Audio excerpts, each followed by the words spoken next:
You see, we don't give the right to vote in America. Well, first of all, we didn't give it to anybody. Folk had to fight for it.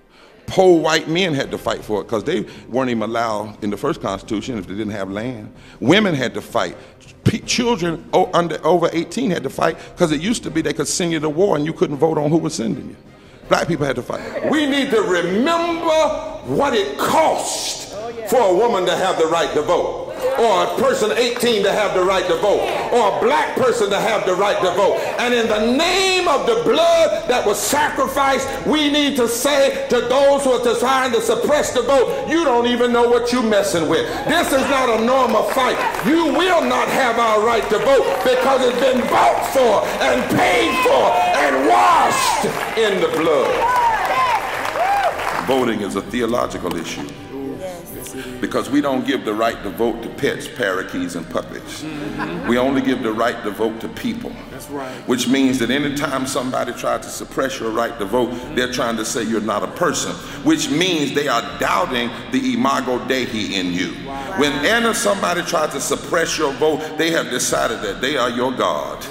That they have the ability to say what you cannot do. And every one of us that knows we've been made in the image of the divine has to stand up and say no to voter suppression.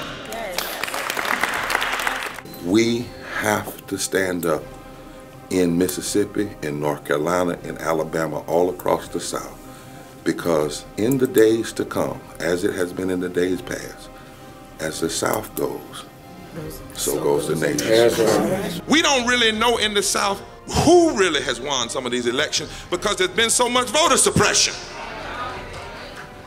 We haven't had fair elections.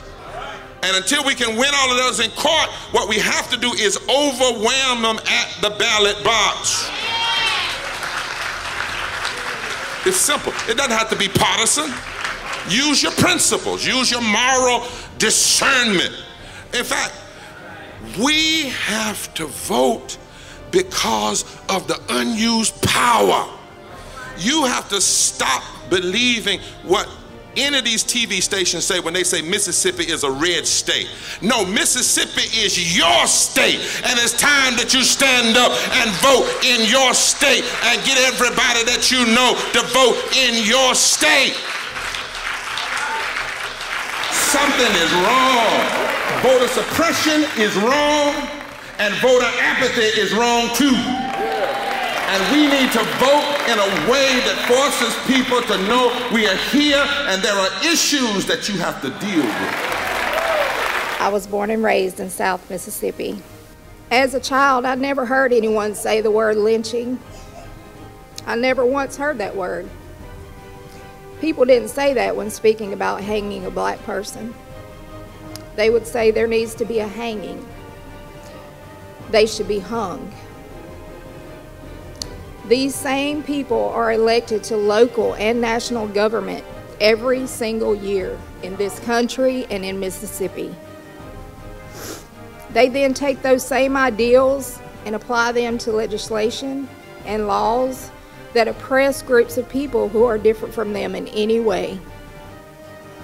They keep the country divided based on color of the skin, so no one will notice as they steal your health care, your education, and your Social Security.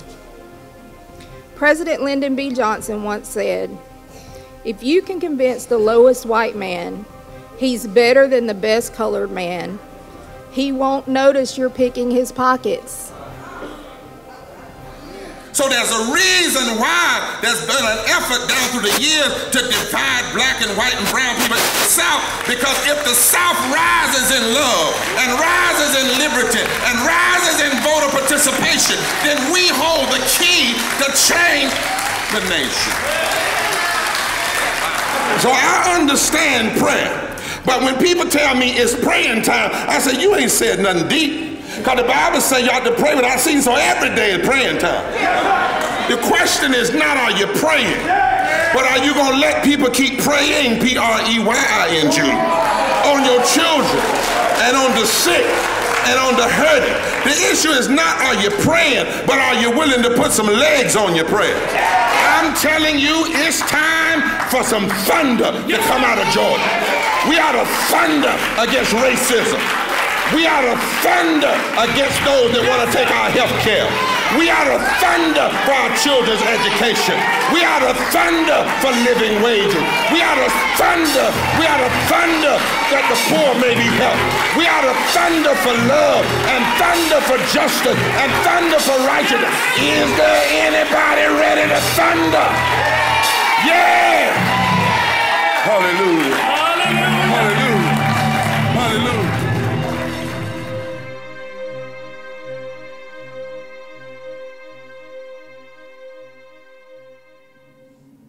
Here we are, Lord, in all of our weakness and our frailties, but trusting in your power and your strength.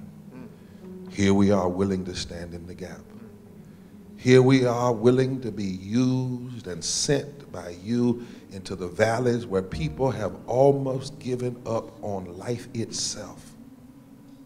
And to say to them one more time, it's time to stand up. It's time to hook up.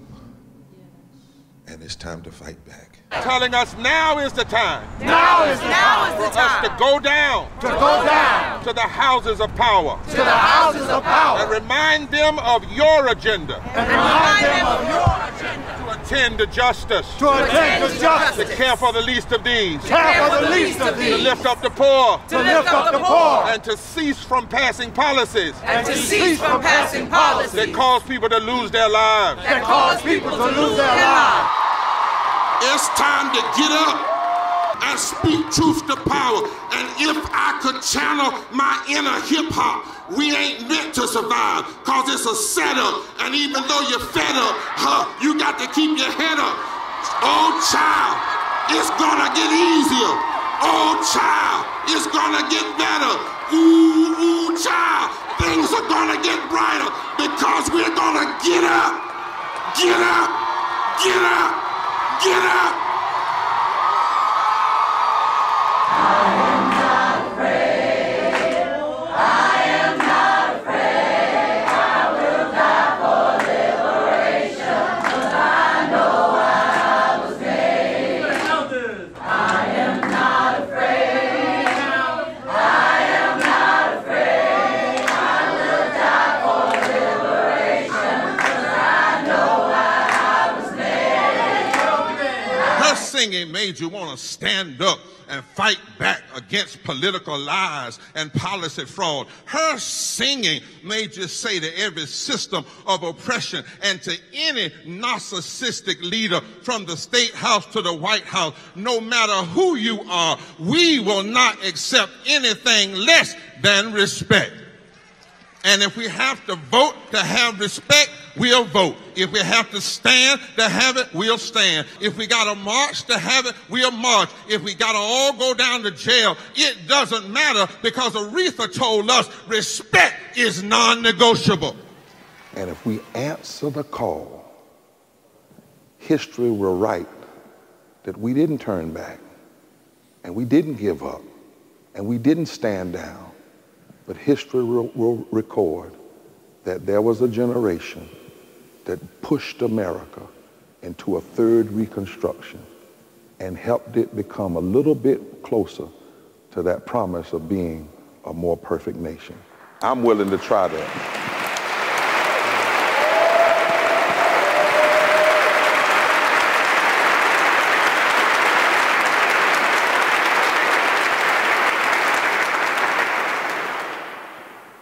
Well, that's hard to follow. Restore the Voting Rights Act. Now. This Pamela? Yes. Hey, Pamela. Hi. William Barber. All Evan right. Barber. Thank you for letting us come.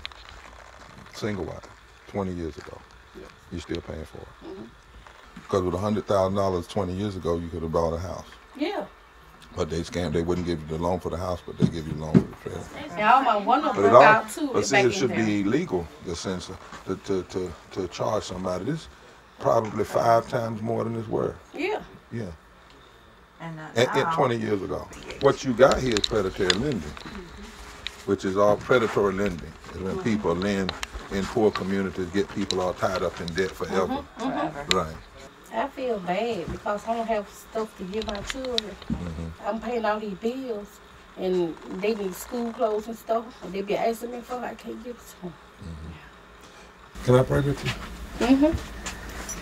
Was in Africa, they say if the hunter always writes the story, then the lion comes out looking mighty bad. Is that, huh? Say that for me. I may have gotten it wrong. Zimbabwe, right? Zimbabwe. Say, what does it say? Until the lion has historians, the hunter will always be the hero. See what I'm saying?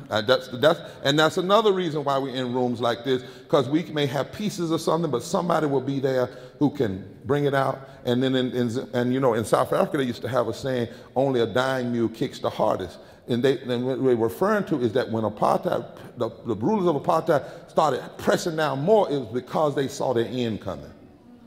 We've got to hold it up, even if we have a narcissistic egomaniac in the White House. We've got to hold it up.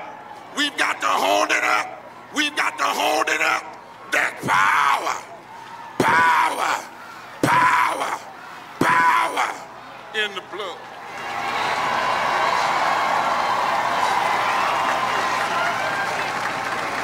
Racism is at the heart of our history of genocide against Native people. And from this history, we know that if you ever let people codify hate into the law because of who they are, because of who God made them, it only spreads and becomes more entrenched. So as an African American, because my family was impacted by America's original sin, both as an African American and as a part Tuscaroran Native American, I have to be against any attack of violence, policy-wise or otherwise, on the LGBT community, because I know what the original sin leads to.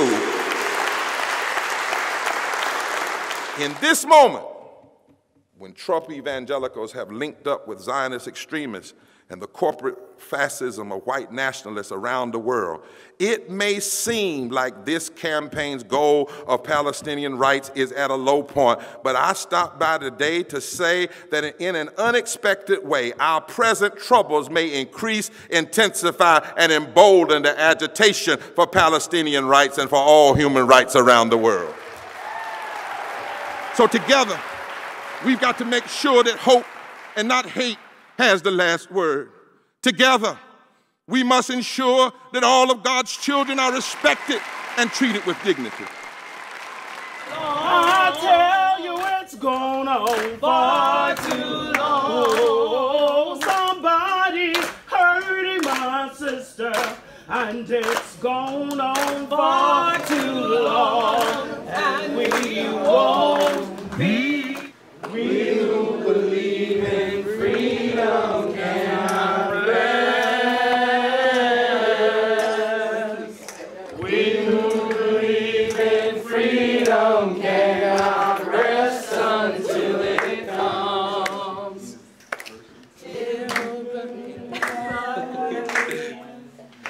Black mother's son is as important as the killing of white man. White killing mother's son. We who believe in freedom cannot rest. We who believe in freedom cannot. I'm gonna kill you when it's so good. Till it comes.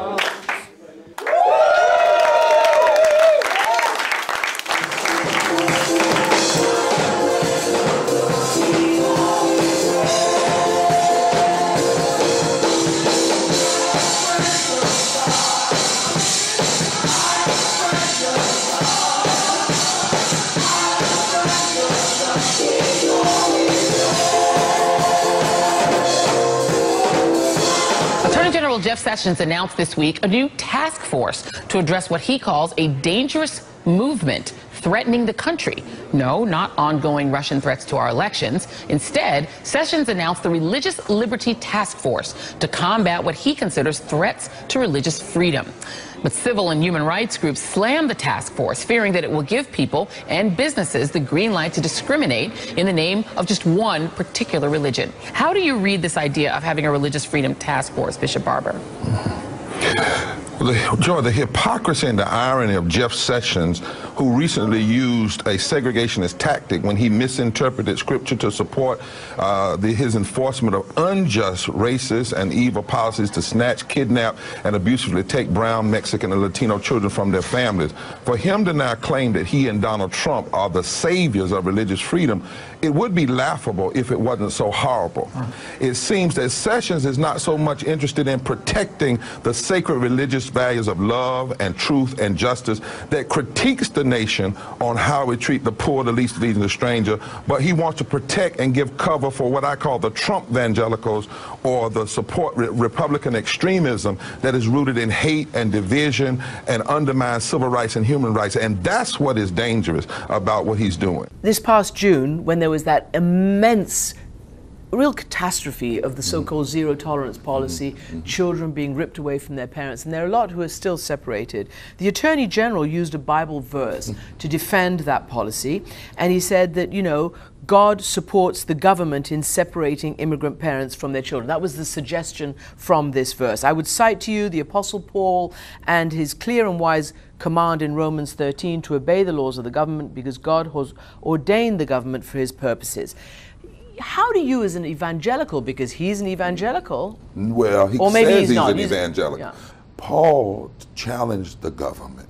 Jesus challenged the government. He challenged the Herods of his day. Paul was thrown in jail for challenging the government. Paul was thrown in jail for saying there's no Jew or Gentile, there's no bond or free, but we're all one.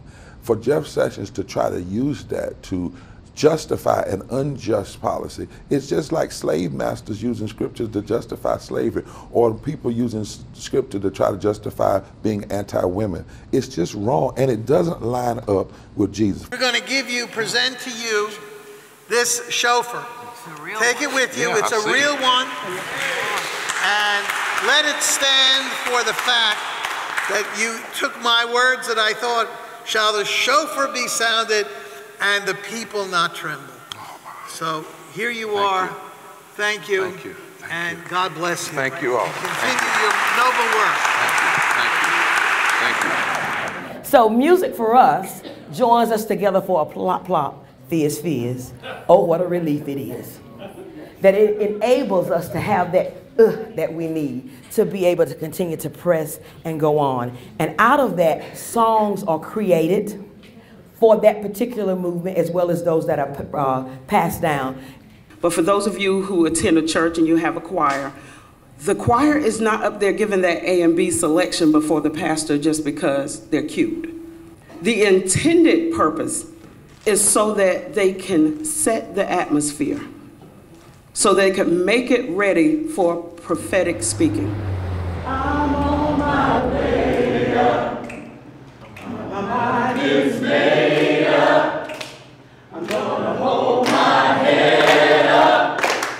Walking on in love. In that text, Jesus lays out a clear public policy agenda.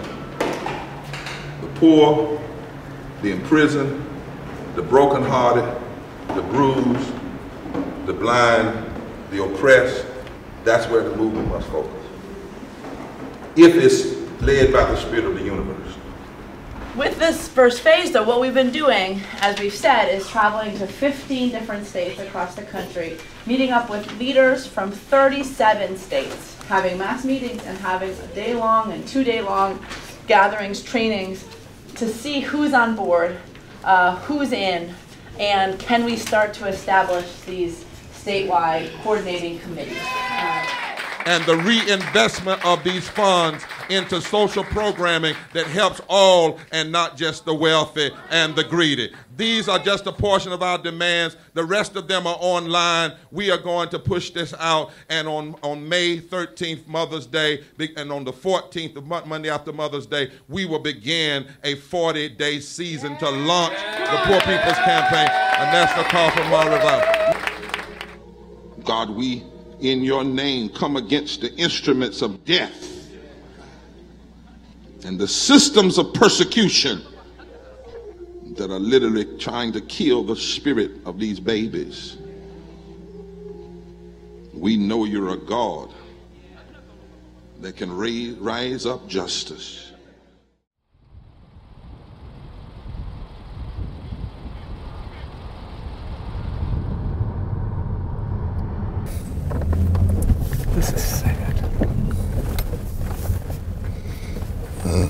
and waited. The kids' toys, the bikes. Another thing to open your eyes to this area down here, when men get out of the service, we're overqualified for jobs. What is overqualified? What is it? That's right. It's their polite way of saying they don't want to take the risk to employing you due to the fact that you have PTSD or whatever. Right. Coming from a violent war, you're programmed to do one thing. It's like, well, I'm home to deprogram, and this is, they said, how I'm supposed to do it. Right. But I could not, for the life of me, for months, getting first out of the service, and I've seen the same thing with a lot of men. Same thing. Could not find a job because we're overqualified. We were in charge of $1 million machinery, guns, everything, but we can't flip a burger, wash a car, or... And you want to. You know, just to work. Just to work. Get back into society, man. I got... Would you look over there? There's a memorial cross where my younger brother died this winter. Yeah.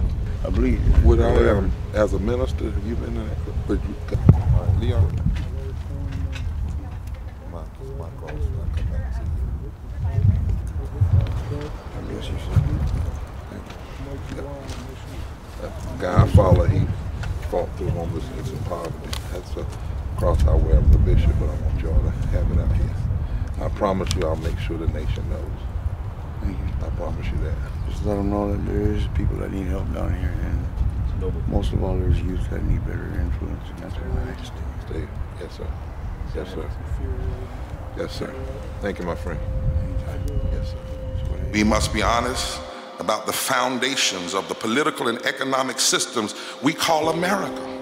I love America because of her potential, but I know that America will never even get close to being a more perfect nation until we are honest about the politics of rejection.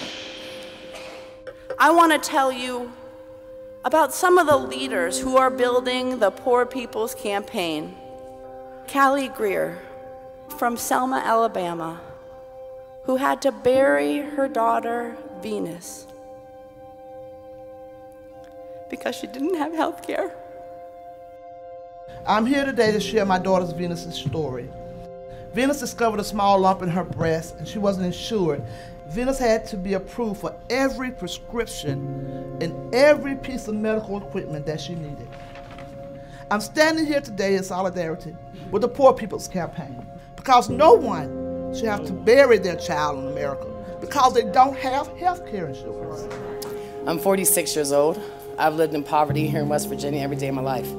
And I'm working. I am working poor with a bachelor's degree. I'm doing the best I can with what I have. I'm a second-generation fast food worker, and I've experienced the cycle of poverty firsthand. Growing up, I watched my mother endure long hours of back-breaking labor, doing everything she could to feed me and my sisters. My employer barely pays me enough to pay rent and utilities, let alone with the medical expenses with my mother. I worked 41 years in the coal mines.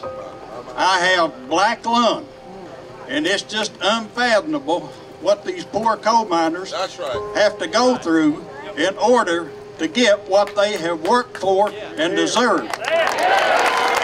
I'm a Vietnam veteran. My only chance of going to college was joining the Army. It was one thing to know that you didn't have water and you couldn't afford your water. It's a whole nother to find out that they shut off your entire community and none of you matter.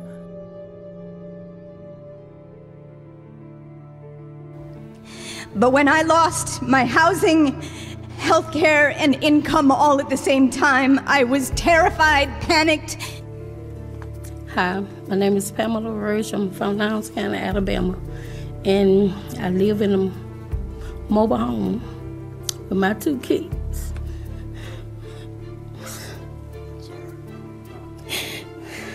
And I got raw sewage. I don't have no money on power. And I have to travel back and forth to Birmingham to take my daughter with the CPAP machine. Don't have a car and don't have no way to take her. This is the largest encampment in Aberdeen. There's about 1,000 people in a town of 16,000 who are homeless. In my community, we were all shut off in the day because none of us could afford our water bills. In the past, my family wasn't able to afford electricity in the winter. It was very hard on all of us. This wall This is sin of the highest order. When there are 38 million poor children, when 60% of African Americans are poor, when 65% of Latinx are poor, when 40% of Asians are poor, when there are 67 million poor white people, we must say, this is not right. How many more babies? How many more children?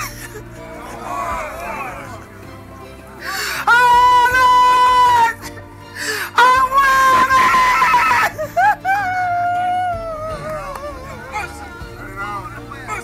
And what we have allowed is extremists to make abortion, prayer in the school, and human sexuality the force of a moral discourse, which is counter to the Bible that many of them put their hands on. In fact, I brought this, Senator Warren, hoping that maybe you'll get them to replace all the Bibles in this place with the Poverty and Justice Bible that has every scripture, all 2,000, that talk about the poor and the stranger and the sick and what we ought to be doing. Since there are some people that love to bring up the Bible, we want to hope that they read it and really know what's in it.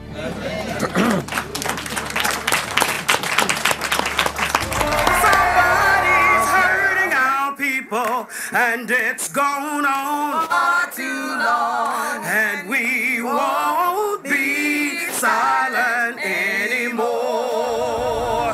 In our world today, we must take our nation from the lowlands and the graveyards of warmongering and profiteering, which are below the snake line. Greed is below the snake line. Racism is below the snake line. Islamophobia is below the snake line. Homophobia is below the snake line. Militarizing our communities is below the snake line. And we're being called to struggle and fight to take America to higher ground. Our brothers and sisters are sleeping on the streets. For a country this rich to have so many people poor, it's immoral and it's wrong. Our backs are against the wall and we got no choice but to push. To follow that breaking news in Albany, where a large group of protesters have moved into the street. Washington Avenue between City Hall and Lark Street closed down. Protesters with the Poor People's Campaign of Indiana. 2 o'clock on the East closed, 2 o'clock in the middle, 2 o'clock on the West closed. A wave, and the historians tell us it's never happened before.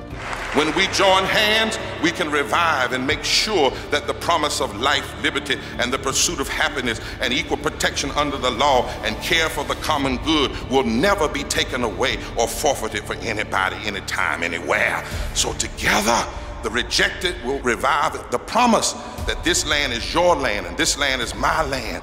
Together, we have to make sure that hope, not hate, has the last word in the State House, in the White House, and even at the ballot box. Together, we have to ensure that all of God's children are respected and treated with dignity. Together, the rejected will redeem the heart of society, and yes, even the world. Jesus' message of good news to the poor is an announcement for all of us. The rejected must leave. The soul of the nation is at stake. The soul of the nation cannot be saved, cannot be sturdy, cannot be properly put together unless the rejected lead the revival and become the chief cornerstone. There is no way to mend the flaws of the nation and be one nation under God with liberty and justice for all unless the rejected are at the center. We can't find our way out of the mess we're in with a left focus or a right focus. We've got to refocus on those who have been rejected.